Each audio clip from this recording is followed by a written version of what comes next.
Pour mettre en place notre premier réducteur dans notre application, cela fonctionne de façon très simple. Pour cela, rendons-nous dans notre dossier source. Nous allons nous rendre dans le dossier app et nous allons créer là un sous-dossier que nous allons appeler state. En fait, c'est le dossier qui pour nous va regrouper tous les éléments qui concernent notre state.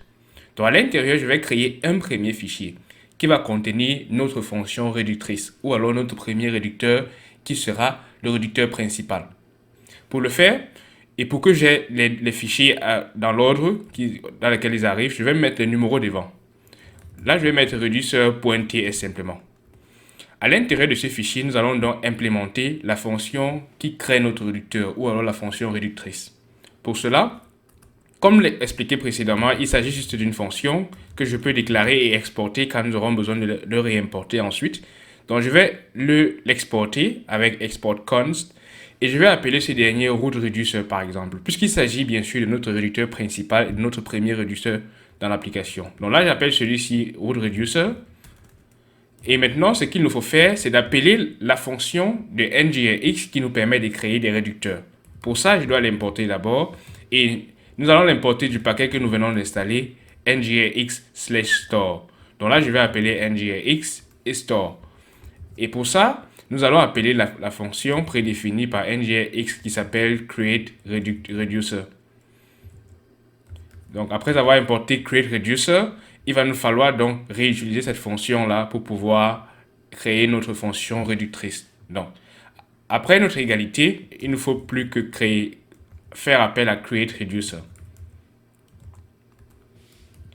Lorsque nous allons implémenter createReducer, vous voyez que cela prend plusieurs paramètres. D'abord, le premier paramètre, c'est initial state. Initial state, c'est en fait l'objet initial que nous souhaitons avoir dans notre application lorsque celle-ci va débuter.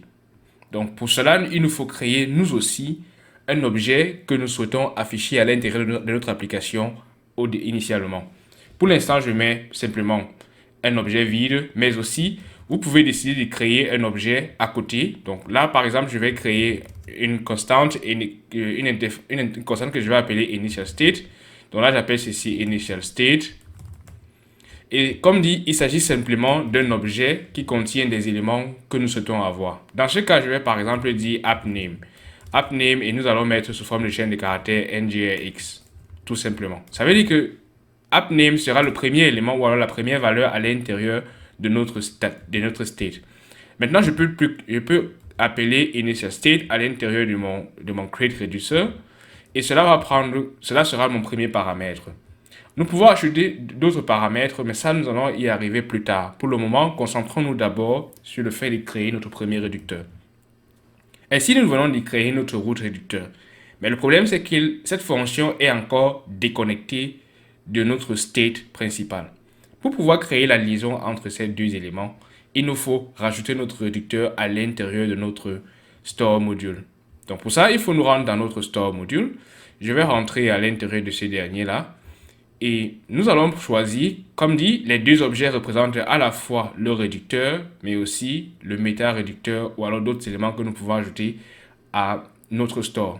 Donc pour le moment, concentrons-nous d'abord sur le premier objet. Et à l'intérieur de ce dernier, il nous faut définir, comme en JavaScript, un objet est constitué d'une clé et d'une valeur. La première chose, c'est notre clé. La clé, je vais l'appeler root, puisqu'il s'agit de l'objet principal ou alors l'objet initial de notre application. Mais vous pouvez appeler selon votre convenance. De toutes les manières, il s'agira de la clé qui va être affichée plus tard dans notre store. Maintenant que j'ai appelé root, il me faut désormais insérer également le réducteur que nous venons de créer. Là, je vais appeler simplement, j'ai créé root reducer, donc je vais rappeler cette fonction-ci, ou du moins l'importer à l'intérieur de mon app module.ts pour pouvoir réutiliser.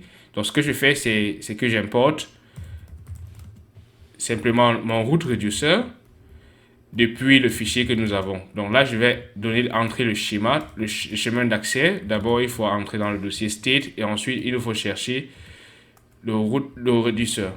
Maintenant que nous avons importé, je peux donc attribuer à root désormais ma fonction réductrice initiale que je viens de créer.